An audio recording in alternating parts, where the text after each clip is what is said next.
Colleagues, we start our working day, and I give the floor to the spokesperson of the administration of the President on anti-terrorist operation issues, Colonel Andriy Lysenko. Good afternoon, dear colleagues. Now you are going to hear about the events of the last day in the anti-terrorist operation zone. In Luhansk sector yesterday, the opposition between the anti-terrorist operation forces and gunmen flared up in the vicinity of Stanitsa, Luhansk and Shasta. The exchange of fire of different intensity continued for almost all the day. In Shasta, 2 civilians were wounded. Another 2 hot points were the settlements of Krymsky and Zolote. However, it should be noted that there were no facts of the use of heavy weaponry in these districts. In Donetsk sector, the enemy continues to inflict concerning fire on our positions to the south of Svitlodar agglomeration. There were no provocations to the north and west of Horlivka. However, combat actions continue to the west of Donetsk on a broad part of front from Avdiivka to Marinka. Here the enemy has concentrated most of heavy armaments and actively uses it. In the Mariupol sector, after the enemy withdrew from Shirokin, the active combat action moved to the north. Apart from some exclusions yesterday, the gunmen were doing provocations only in the morning in Mykolaiivka, Starognatiivka and Chermalik. Besides firing from small firearms, the enemy has shelled our positions from mortars and howitzers. Yesterday, within the boundaries of Donetsk and Luhansk region, 3 flights of enemy drones were detected. Luckily, there were no dead among our military. On 3 Ukrainian servicemen were wounded as a result of combat action. The Ukrainian patriots and authorities have greeted our seamen in Odessa on the occasion of the Day of Naval Forces of Armed Forces of Ukraine. The ceremonies for the first time took place according to the new European tradition of commemorating both military and civilian sailors. 15 courageous Ukrainian sailors gave up their lives to protect the Ukrainian independence in the east of Ukraine, and 65 got wounded during the anti-terrorist operation. Almost 1,000 Navy servicemen have the status of the participants in the anti-terrorist operation. The Minister of Defense, Lieutenant General Stepan Poltorak, has awarded military and the families of the dead heroes. The Senior Sergeant Alexander Steryuk, who died heroically while protecting his motherland, was awarded the Order for Valor, 3rd grade. Also, 3 officers and a ensign and a able-bodied sailor got orders for valor, 3rd grade. 2 officers got medals for military service to Ukraine, and the commander of the frigate, Gertman Sahaidachny, Captain Denis Ivanov, got the medal for irreproachable service. A resident of Kharkiv, at the instructions of the leaders of the criminal group in the Ministry of State Security of DNR, tried to take off a significant sum of money from bank and deposit accounts and through the fund to guarantee deposits at false instructions. It's established that he has managed to transfer to the gunmen almost 140,000 hryvnia.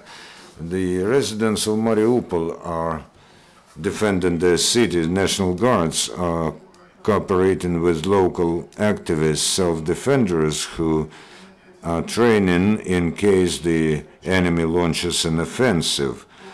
With the leadership of experienced instructors from Odessa, they are mastering the ABC of modern tactics on the battlefield.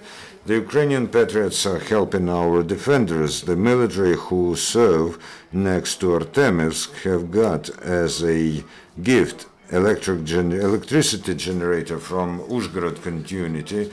An entrepreneur from Transcarpathia has sent this generator, and it's already providing electricity for our warriors on the front line. And now a story about a professional who, with his knowledge and skills, restores the combat capacity of Ukrainian army.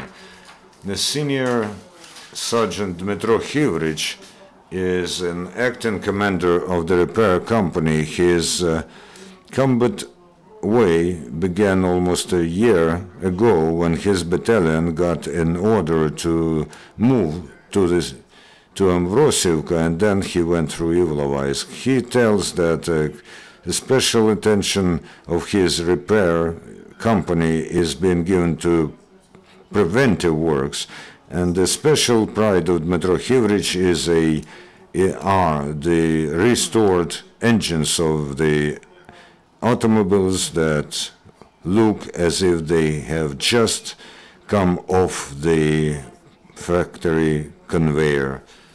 So let's wish success to our repairmen so that our military machinery is ready to perform any task. And now I'm ready to answer your questions. Two questions. First, what about Shirokina? After the gunmen have withdrawn from there, what is there? And now, often we have information from social networks that the gunmen are shelling the occupied territories on the eve of tomorrow's talks in Minsk. As far as Shirokina is concerned, at the initiative of the Ukrainian side, this city was suggested to be demilitarized, and it's very close to Mariupol. Through a number of diplomatic and negotiatory steps that were successful, the gunmen have left the settlement, and it is planned that it will now host the monitoring point of the coordination mission, where there are both Ukrainian and Russian officers, and also OSCE mission representatives who work on the territory of Ukraine. You know, to just go into the totally destroyed settlement is a complicated thing, because there's a lot of houses and territories that are still mined. So now the military engineers will have to do a lot of work and to clean up the settlement from explosives. The second question about the firing on the occupied territories.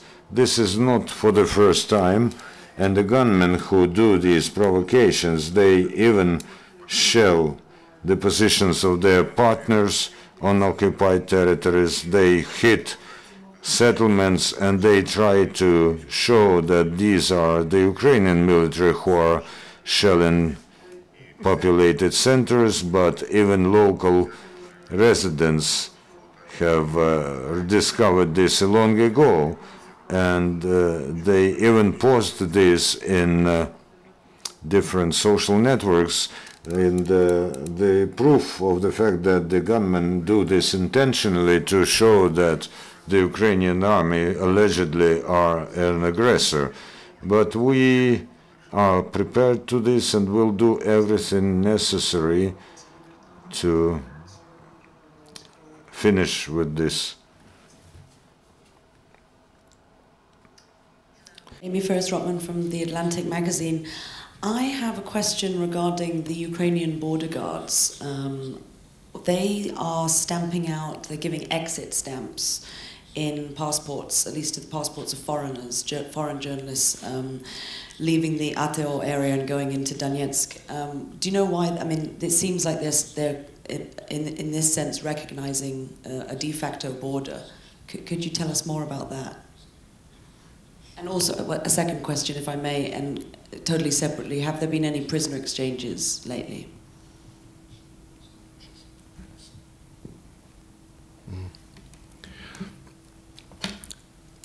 Thank you for your questions. Українською, якщо. I'll answer in Ukrainian.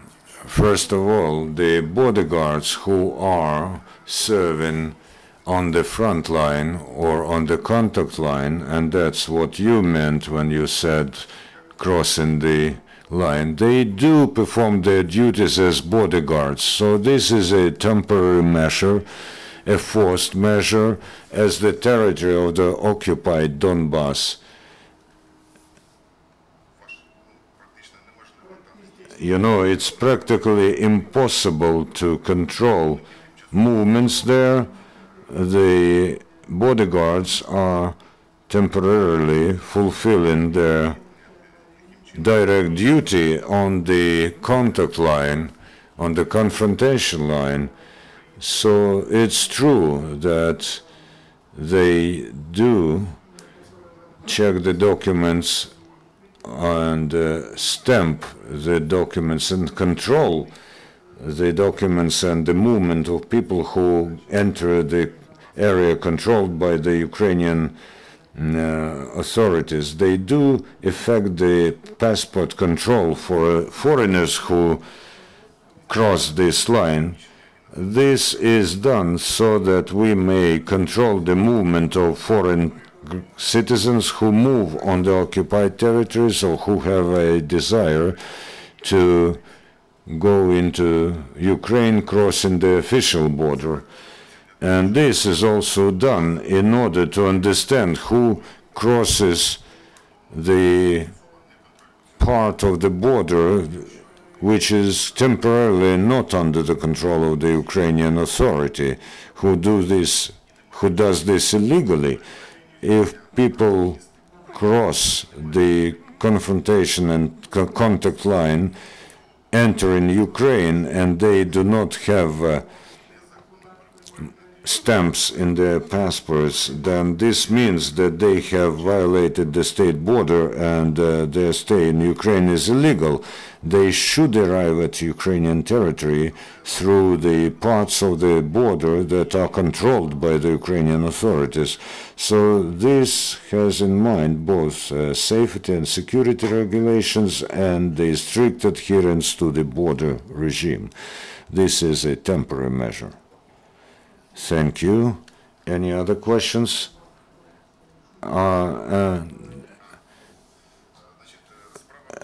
matter is that all the attempts undertaken by the Ukrainian authorities and military and our volunteers to secure the exchange of prisoners or officially detained, the enemy does not meet us halfway, and they are to blame for the disruption of prisoner exchange.